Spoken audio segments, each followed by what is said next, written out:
and you see him now. Boy, have we changed, Dallas Braden, because not only do you hear A's Cast live streaming, but now you can watch it on YouTube and Twitter. No free ads. That's outstanding. How about that? It's outstanding. Step your game up. You continue to step the game up. I like it. Keep growing, bro. It's like you're living on a ladder, baby. Keep climbing, keep climbing. Well, think about yourself. That's it. You went from pitching. Next thing you know, you're on ESPN. You're dealing down at fantasy camp. Still no one's taking you deep, right? That's never going to happen. Let's be real, No one's taking you deep. Yeah, and I've got I just want to let some folks that might be watching, listening, I want to let you know, got a little something up my sleeve for fantasy camp this season.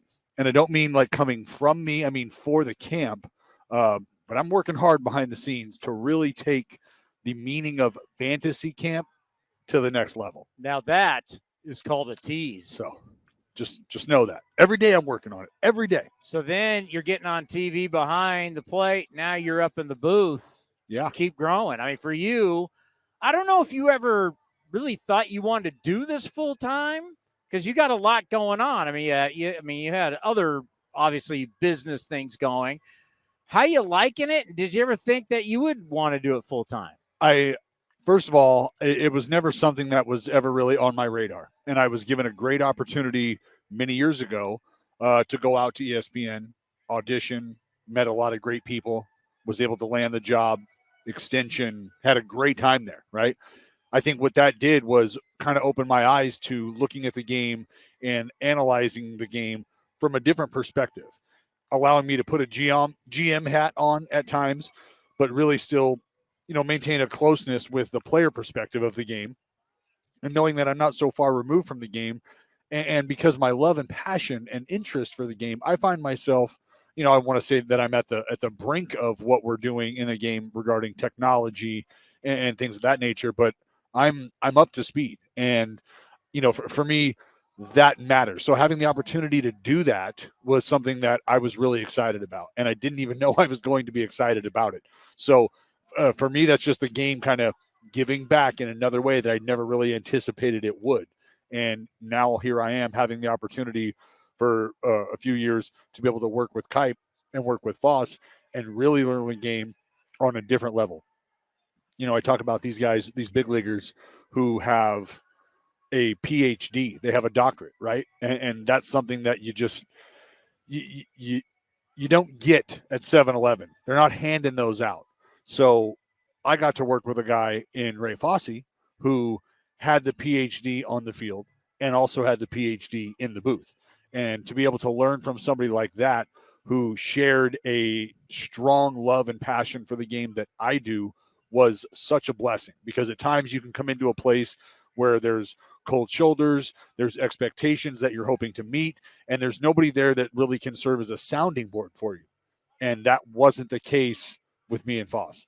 So just to have that, Townie, and to, unfortunately not have him around any longer, but knowing that I'm a part of what he was a part of, I'm a part of what he's helped build here, and that means the world to me. Yeah, and he's definitely looking down, and he's proud because you guys are carrying on his tradition. Of course, what we have here in the outfield and on the player's jersey, Fosse would be proud. And when you say, they're just not handing this out at 7-Eleven, so you just can't get that with like Funyuns, some beef jerky, and a big gulp? Sorry, bud, your Flamin' Hot Cheetos do not come with like 2.5 years of service time at third base. It just doesn't work that way. I would love for it to work that way. It doesn't. I've got a lot of friends who, if you listen to them talk, it does work that way, because they go down and pick up big league time every time they go to the store. They're like, yeah, I'll just pick up another 150 ABs. I'll pick up another 20 innings and let you know what you should be doing out here. And a Slim Jim. Right. Yeah. Right. And a Slurpee, please. Your time away from the game each year, now it's a little bit longer since you played. How do you think you've changed, not only just as a person, but now as an analyst? I would say something I was always open to as a player, which I think has helped me, is the advancement of the game and looking for little things that you can do to get better, little things that you can do to separate yourself from the competition within and the competition outward, meaning you're trying to separate yourself when you're amongst the ranks in the minor leagues. How do I scratch and claw? Who do I need to eat today to get to where I need to be? the technology is great for that. Not only in moments as far as assessment, acute assessment, but when you're trying to build as well. So just being able to do those things like that matters. That matters. So that's where my brain goes. Does that make sense? Mm-hmm. So that's kind of how I look at it. And you have always been proud of looking at it a different way. Well, yeah, or in your own unique way. Yeah, because for me, I've been able to do so many different things in terms of what I was doing on the field as a player. You know, I was by no stretch a closer, but I've pitched in the ninth inning. You know what I mean? I've quote unquote closed baseball games. I was not a closer by any stretch. Let's not get crazy. But I've been the mop up guy. You know, I've been the go get the lefty guy. I've been an opening day starter. I've done all of those things. So seeing the game from all of those perspectives is for me an advantage. Last time I checked, you have more complete games than that Jacob deGrom guy everybody wants to put in the Hall of Fame already. Isn't that correct? That is true, but he's pretty good, Townie. That doesn't matter. Good. He could end up with more no hitters than anybody's got perfect or not perfect. Anybody's got complete games. I'm just saying facts are facts. They are. Keep spitting them. Keep spitting them. Playing on a bad team. Unfortunately, you know, when you cover all the teams that I have, and it doesn't matter whether it's baseball or all the Raider teams that I covered here on this field, I covered a lot. I've covered great. I've covered bad. When you're on a bad team, people start getting into the I, me. And it's understandable. I mean, you're paid by your numbers. You're paid on what you do. You're auditioning for the A's and the 29 other teams. It's about your career. So how tough is it for someone like Mark Kotsay that the more you start to lose, it's tougher to keep everybody pulling on the same rope? Well, I think what you have to do is make sure you are creating and continuing to mold and remain fluid the rope. And the rope can take on different shapes throughout the season. And that might look different than the rope at the beginning of spring training. That rope, you've got a ton of, winning aspirations. This is what we want to do, regardless of what the naysayers are saying. We know what we can do, right? You understand that whole mindset. Well, that's that rope then. The rope might change and look a little different in July, come the All-Star break. That rope might not feel the same. So understanding that, can you get everybody to continue to pull in the direction of development, the direction of growth? And if everybody understands that they're just trying to get better together, and collectively, what I think can happen is something we saw happen with the last group of guys that were here. And that's everybody just kind of got better all at the same time together. And then you started winning ball games when people were like, you're not supposed to be winning ball games. Why are you guys good again? How did this happen? And it's because everybody just kind of kept their head down, kept grinding. And when you look up and you're not listening to the outside noise, you've got a chance to be a hell of a lot better than you were 3 months ago. And I think that's what we're seeing incrementally in little spots throughout the diamond. We're seeing that happen. That's what I pay attention to. There's a lot to pay attention to this season for the team, for the organization. For me, having the opportunity to watch these guys grind each and every day, I'm looking at guys who put the work in every morning, every afternoon, and then I watch it unfold on the diamond. And that's why I think at the end of it all, regardless of what the win-loss record says, the development is going to be there. And it's going to be because a guy like Mark Kotsay makes sure you understand at the end of this thing, did you get better today? That's what we're here to do. Did you get better? 1% better than we were yesterday. If so, I'll see you tomorrow. And you know what we're going to do tomorrow? We're going to get better. So you talk about how the rope changes. Also, what's changing is a lot of different hands touching that rope. Sure. 41 guys have been used by the A's so far, and we're not even in June yet. Mm-hmm. So you're going to have a lot of different faces. And at what point do you think there could be starting, and you might have saw this in your time, where there's a little bit of a pivot of older guys, the need for the older guys not so much, and as you just kind of put developing, got to start more developing guys as we maybe get into July and August of the season? Well, that I think, again, where you're at competitively has a big impact on that. And where certain guys are at has an impact on that. Meaning if you have young guys that you feel are on the brink of their quote unquote development and ready to be impactful at this level and just need the opportunity, it might be time to run them up here. And if you feel like they're not necessarily ready to make an impact, but based on where we're at competitively, it'd be time to get some good looks at them, why not? Right? Those are conversations that are being had several pay grades above you and I, Townie. So when I excuse me, when I think about where they're at, what you got to do, you're not worried about who's coming in that door and who's coming out of that door. Again, if your head's down and you're grinding, hopefully you're the one welcoming someone in, or hopefully you're the one who can put an arm around a guy on his way out and say, hey, just keep going. I know that I've been there too. We'll see you here very soon. You'll be here to help. As a starter, and I don't know, I mean, I don't know how you're going to go with this, but to me, I look at some of these guys. I know I want to say, okay, who do I really want to get a look at? And I pick that guy, and let's just say the guy's name's Dallas Braden. And I want to see Dallas Braden pitch X amount of games, see how he prepares every 5 games. There might be some games you're hell on wheels. There might be other games you get your brains beat in. But I want to give you that opportunity and to see how you react to the good, the bad, the ugly, how you go about your business every day. And sometimes we're not allowing that. We're saying, oh, we put you out there for 2 games. You didn't go well. Boom, you're back down. How much do you want to see this organization pick whoever it is and say, we're going to give you an ample opportunity to go out and prove something to us? Well, I think what you have to understand is getting to know these players is something that everybody has to do. You know, just because you've identified who they are through scouting doesn't mean you really know who they are, meaning what makes them tick. If you can put them in comfortable positions, how do they respond? How do they respond to turbulence? Those are questions that you can only have answered once you kind of get eyes on, or you can feel the pulse of, right? So that's really important. So I can understand wanting to get guys up here and sort of say, look, if it's not October or bust, and that's not the mindset, is there any value to getting an extended look at some of these guys who we think are going to be around and can help for a while?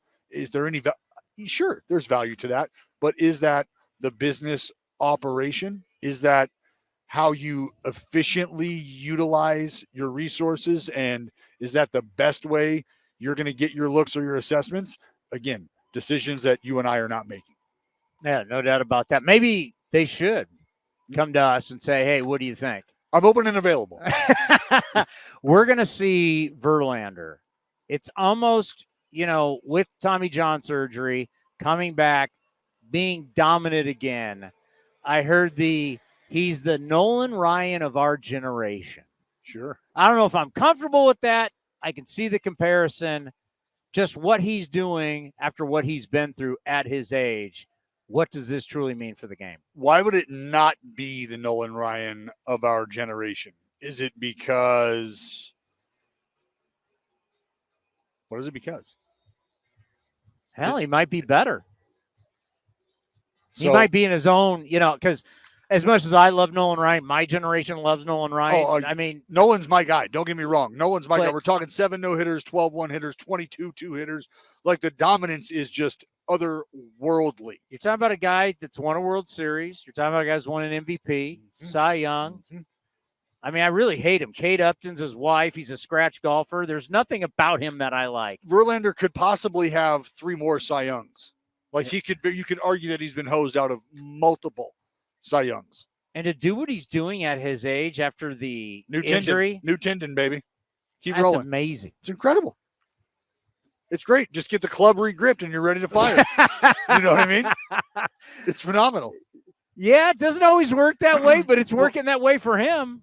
But that's a testament to keeping yourself in a condition that allows you to go out and perform day in, day out, regardless of where the arm is, right? And when you can do that, you're giving yourself an opportunity to bounce back from injury quicker than maybe other folks are, because rounding third, headed home in your career, maybe you're not so driven to do all of the little things, dietary restrictions, sleep, recovery. Like, putting the emphasis on all of those things is important every day you get older. So if you're serious about continuing to dominate the way he has, because it's not like he's just back pitching and, oh, this guy's good. It's not like he's just back pitching and, man, what if it was Verlander of old? Wouldn't he be great? Because he's still got some. He's still okay. It's no, that dude. That's the same. That's the same dude. That's the same dude, and that's scary. That is frightening. Because you scratch your head, you wonder, how do we get here? Like, isn't this supposed to be tapering off? I mean, maybe he's not finishing ball games with the frequency he was 12 years ago. Damn. Still pretty good. Yeah, he's going straight into the Hall of Fame. I couldn't believe, like, before the injury, people were maybe questioning it, and then there was people who went, well, then after he got injured, has he done enough? You're like, yeah, I think this is a slam dunk first ballot Hall of Famer. Yeah, there were people writing these articles. You're like, and then now what he's doing. I mean, if he can come back and win a Cy Young again, which right now it's early. He's a lead horse. Come on. I was having this conversation in the elevator. It's a lead horse. He's got a, 202? Yeah. And that's just because he had one outing where he recently gave up a couple runs. Yeah, he got touched up, but not really that bad. It was like 4 runs. Yeah. I mean, he was so low that 4 runs could get you up to 2, but still like 2.02. It's amazing. It'll be fine. This team right here, how would you go about pitching them knowing that they can beat you every single way? What's tough is that they have, and I was saying this the other day, they have the combination of discipline and aggression littered throughout their lineup. And that's what I think you really strive to have, is guys who can put a really good swing on pitches early in the count, and then still have guys that have the discipline and the wherewithal to identify a pitcher who might be struggling, who might not have his best pitch today, and kind of wait him out. And if so, you really start to put pressure on a guy, and now the lineup starts to eliminate pitches. And when you have that combination of the discipline to get to a point where you are exposing a guy's inability to execute pitches, and then you have the aggression to jump on a guy that has to go to the fastball early because he can't get you with off speed early, that's a deadly recipe. Deadly. And that's what they're featuring right now, because the guy at the very top of the lineup can pop you and hurt you. Gurriel, probably the best bad ball hitter in baseball right now. Like, you got to throw it behind him to get it in on him. Otherwise, it's not going to happen. Like, he could turn on it. Yeah. You know, like, I got no shot of getting 87, no matter how much confidence I have getting it in there. He's going to have to hit my pitch. So these are guys, you just have to move the baseball around, and you have to try to stay as unpredictable as possible. There's really no recipe per se. Like, if you've got, and that's where, Townie, to the point of technology, that's where you really start to dive in and say, all right, is there anything that I'm featuring based on what it looks like, based on the visual for the hitter, that I can do that can help me? Does my fastball play up against these guys? Do they like to get after the pitch at the top of the zone? If so, is there something I can do in my mix that allows me to expose that? Where now I just got to tickle the top. I got to step on it. Going to have to go get 90, 91, Dal, if you can. But if so, the technology tells me that. And that's going to help me formulate a game plan against this behemoth. Yeah. These guys in the Dodgers, man, can't even imagine. You're preparing for teams that just, you look. I mean, the Dodgers are looking to do something to be like the all-time great in run differential what they're doing per game run differential. Buddy, that's like rowing a hoe in a granite quarry. Like, you got zero chance. It's so brutal. There are no breathing holes. You know what I mean? Like, you're looking through that lineup. Where do I come up for air? You know, think about the Antarctic. You got a little seal just kind of lonely navigating. Where's the hole in the ice? Where do I pop up? Where do I pop up? The only problem is when you pop up, you got a leopard seal looming, ready to just, like, come on. This really? I got nowhere. I got nothing. That's what it feels like. If where we are at the quarter point, and I can tell you about how the A's have the worst home record. I can tell you how the A's are getting drilled at home in run differential. I could tell you all this kind of stuff. You know it. I know it. You could go willing on this. You could go into that clubhouse today and you could just say something to the group. What would you say? I honestly, Townie, I don't know that there's anything that necessarily needs to be said at this point. And that's because I truly believe what I said to you earlier about Mark Kotsay and the communication with the group and understanding where we're at right now. Again, if you want to think about wins and losses right now and get caught up in that, I don't know that that's really going to help you focus on what opportunity lies in front of you. And you can speak like that, sort of in generalities, to virtually everyone in that room, right? Because almost everyone in that room has an opportunity that they've been waiting for a long time, which is to just establish the fact that I'm an everyday big leaguer, or I'm here in the big leagues ready to run away with this, ready to really take my game to the next level. And we've seen a lot of guys in that room show that opportunity is on the tip of their tongue. They know it, they can taste it. And that's present by the work I'm watching them put in each and every day. The work that gets put in when folks aren't here in the ballpark, the work that gets put in the tunnel. I can hear it walking in. I can hear it walking out after the ball game. So there's a lot to be said for knowing that what this season represents for everyone in that room is really a lot about getting better, establishing a routine, and seeing how that serves you when we look up in September. Well, we've said it on the post-game show many of times. It's the year of discovery. That's it. YOD. It's the era of opportunity. Like, who's going to take advantage of it? A's got to find out who can help you now. A's got to find out who can help you in the future. The year of discovery. I like it. That's all I got. I like it. Boom. The great Dallas Braden right here on A's Cast Live.